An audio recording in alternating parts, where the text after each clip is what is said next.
கிட்ட சொல்லணும். என்னம்மா சொல்லணும் சொல்லுங்க. இது வரைக்கும் சொன்னதே இல்லை. லைஃப்ல வந்து எனக்கு யாருமே அவ்வளோ சப்போர்ட் பண்ணதே இல்லை. அப்பா மட்டும்தான். அப்பா அப்பா அப்பா எல்லா விஷயத்துலையுமே அப்பா தான். ஸ்கூல்லையும் சரி காலேஜ்லேயும் சரி. இதுதான் நீங்கள் நான் வந்து ஒரு விஷயம் சொல்லிட்டேன், நான் இதுதான் படிக்கணும் அப்படின்னு சொல்லிட்டேன்னா அப்பா வந்து மறுப்பே சொல்ல மாட்டாங்க. நீ படி, நான் படிக்க வைக்கிறேன், என்னால் முடியும் முடியும் மட்டும்தான் சொல்லியிருக்காங்க. ஸோ அப்பா வந்து எனக்கு ரொம்ப பிடிக்கும். இந்த உலகத்திலே யாருன்னா வந்து அப்பா மட்டும்தான். ஸோ அப்பா அம்மா தங்கச்சி இவங்க 3 பேர் தான் என்னோட லைஃப் ஃபுல்லாமே. ஸோ அப்பா வந்து நான் நல்லா பார்த்துப்பேன்.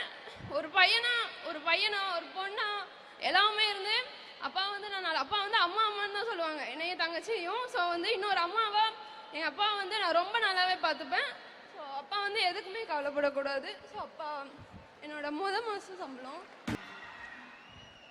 என் மகளை படிக்கும்போது எல்லாரும் சொன்னாங்க, பொட்டை படிக்க வைக்காத, படிக்க வைக்காதான்னு சொன்னாங்க. நான் எல்லாத்தையும் மீறி என் பொண்ணு நல்லா படிக்கணும், என்னை நம்பி இருக்கக்கூடாது, அவள் வாழ்க்கையை அவள் பார்த்துக்கணும் அப்படிங்கிற உறுதியாக இருந்தேன். அதே மாதிரி உறுதிப்படுத்திட்டா என் மகா.